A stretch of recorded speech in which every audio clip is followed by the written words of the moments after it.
Acuplus Interior and Electronics. തൃത്താലയിലെ ദേവാലയങ്ങളിൽ ദേവഹരിതം പദ്ധതിക്ക് തുടക്കമായി. ഹരിത കേരള മിഷന്റെയും സുസ്ഥിര തൃത്താലയും ചേർന്നാണ് ചെറുവനങ്ങളുടെ മാതൃകയിൽ പച്ചത്തുരുത്തുകൾ സൃഷ്ടിക്കാൻ ലക്ഷ്യമിടുന്നത്. കാലാവസ്ഥാ വ്യതിയാനം, ഭൂഗർഭ ജലശോഷണം തടയൽ, ദേവാലയങ്ങളിൽ ചെറുവനങ്ങൾ സൃഷ്ടിക്കുന്ന ദേവഹരിതം പച്ചത്തുരുത്തുകൾ പദ്ധതി മന്ത്രി എം പി രാജേഷ് ഉദ്ഘാടനം ചെയ്തു. നിങ്ങൾ ചിലരെങ്കിലും കേട്ടിട്ടുണ്ടാവുമെന്ന് ഞാൻ വിചാരിക്കുന്നു. കഴിഞ്ഞ 4 കൊല്ലമായിട്ട് നടത്തിക്കൊണ്ടിരിക്കുന്നുണ്ട്. അതില് പ്രധാനപ്പെട്ട ഊന്നൽ മണ്ണ് ജലം സംരക്ഷിക്കുക എന്നതാണ്.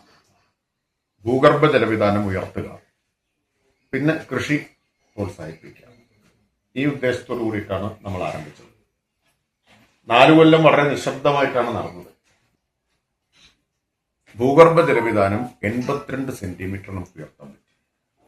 തൃത്താല കേരളത്തിലെ ഭൂഗർഭ ജലവിധാനം അപകടകരമായി താഴ്ന്ന സെമി ക്രിട്ടിക്കൽ വിഭാഗത്തിലായി. അവിടുന്ന് 82 സെന്റിമീറ്റർ ഉയർത്തി. എങ്ങനെ ഉയർത്തിയത്? നമ്മൾ ഈ 4 കൊല്ലം കൊണ്ട് 110 കാർഷിക കുളങ്ങൾ ഉണ്ടാക്കി.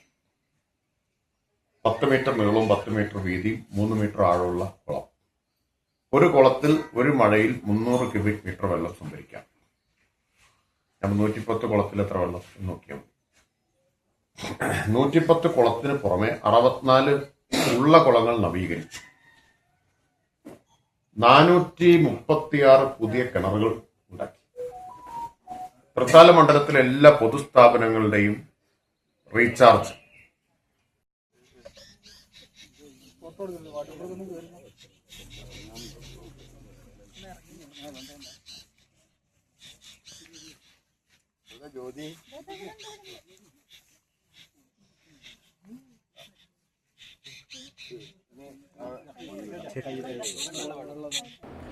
മണ്ഡലത്തിലെ സാധ്യമായ എല്ലാ ആരാധനാലയങ്ങളിലും തദ്ദേശ സ്ഥാപനങ്ങളുടെയും ജനങ്ങളുടെയും പിന്തുണയോടെ പദ്ധതി നടപ്പിലാക്കാനാണ് ലക്ഷ്യം. Thrissur saint Thomas, Kerala biodiversity board എന്നിവരുടെ സഹകരണത്തോടെയാണ് പദ്ധതി നടപ്പാക്കുന്നത്. പരിപാടിയിൽ ആനക്കര ഗ്രാമപഞ്ചായത്ത് പ്രസിഡന്റ് കെ മുഹമ്മദ് അധ്യക്ഷനായി.